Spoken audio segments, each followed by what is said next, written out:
Guys, আমার আজকের এই ভিডিওতে মূলত আমি যে সমাজ নিয়ে আলোচনা করবো, ঠিক আছে? কয়েকদিন আমি কারক নিয়ে আলোচনা করেছিলাম। তো আমার আজকের এই ভিডিওতে হচ্ছে আমি সমাজ নিয়ে আলোচনা করবো, ঠিক আছে? তো আমরা মূল বিষয়ে চলে আসি।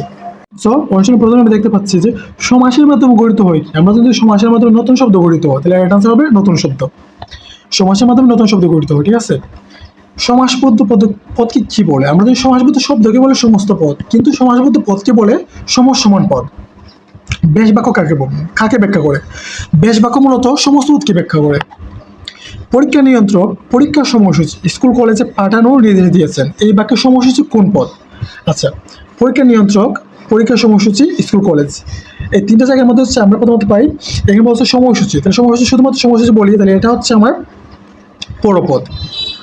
অর্থের প্রাধান্য ভিত্তিতে বাংলা সমাস কত প্রকার? 4 প্রকার, ঠিক আছে? দ্বন্দ্ব সমাস, কর্মধারয় সমাস, তৎপুরুষ সমাস, বহুব্রীহি সমাস। নিচের কোনটি দ্বন্দ্ব সমাসের উদাহরণ? দ্বন্দ্ব সমাস বলতে কি বোঝায়? মানে জাস্ট দুইটা পূর্বপদ এবং পরপদ দুইটার যে অর্থ যাতে সমানভাবে প্রাধান্য পায় এটাকে বলে দ্বন্দ্ব সমাস। তাহলে হচ্ছে 9-6, এখানে 9 এবং 6 দুইটার পদের হচ্ছে অর্থটা প্রাধান্য পাইছে, এজন্য হচ্ছে এটা হচ্ছে 9-6 হচ্ছে দ্বন্দ্ব সমাস। নিচের কোনটি কর্মধারয় সমাসের উদাহরণ? আমরা জানি কর্মধারয় সমাসের উদাহরণ হচ্ছে হাত গড়ি, কারণ হাতে পড়া হয় যে গড়ি, ঠিক আছে? এখানে যে একটা যোজক আছে এজন্য হচ্ছে এটা হচ্ছে কর্মধারয় সমাস। নিচের কোনটির বেশ বাক্যে যে যোজক রয়েছে? বেগুন ভাজা, বাজা যে বেগুন, ঠিক আছে? বাজা যে বেগুন, যে একটা যোজক আছে এই জন্য এটা হচ্ছে বেগুন ভাজা হচ্ছে এটা হচ্ছে আবার কর্মধারয় সমাস। মধ্যপদলোপী কর্মধারয় সমাস উদাহরণ কোনটি? গিবাদ। গিবাদ হচ্ছে অর্থাৎ মধ্যপদলোপী কর্মধারয় সমাস বলতে এটাকে বোঝায় যার মধ্যপদটা হচ্ছে লোপ পাবে, অর্থাৎ মধ্যপদটা বিলুপ্ত হয়ে যাবে। আমি যদি গিবাদ, তাহলে গি মাখানো বাদ, এখানে মাখানো শব্দটা বাদ গেছে, তাহলে হচ্ছে এটা হচ্ছে গিবাদ হচ্ছে মধ্যপদলোপী কর্মধারয় সমাস। উপমিত কর্মধারয় সমাসের উদাহরণ কোনটি? আছে উপমিত হচ্ছে যে বিষয়টা নিয়ে আমরা মূলত আলোচনা করতে পারি সেটা হচ্ছে উপমিত কর্মধারয় সমাস। যেমন হচ্ছে চাঁদ মুখ,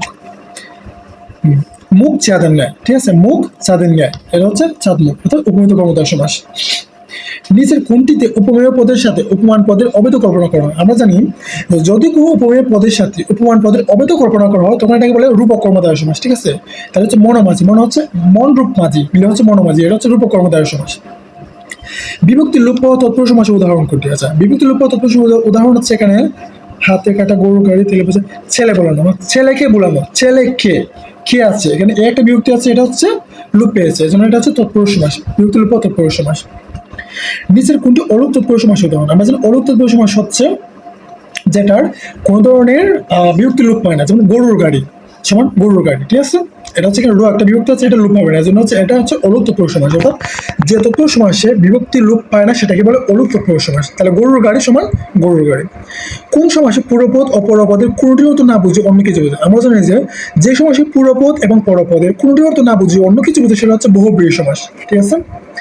যে বহুব্রীহি সমাসে সমস্ত পদে পূর্বপদের বিভক্তি অক্ষম থাকে তাকে কি বলে? আমরা জানি যে বহুব্রীহি সমাসে সমস্ত পদে পূর্বপদের বিভক্তি অক্ষম থাকে তাকে বলে বেতিহার বহুব্রীহি সমাস, ঠিক আছে?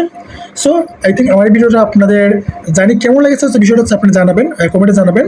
সো আগামীতে হচ্ছে আপনাদের সাথে আমি অন্য কোনো একটা ভিডিও নিয়ে হাজির হবো। সে পর্যন্ত ভালো থাকুন।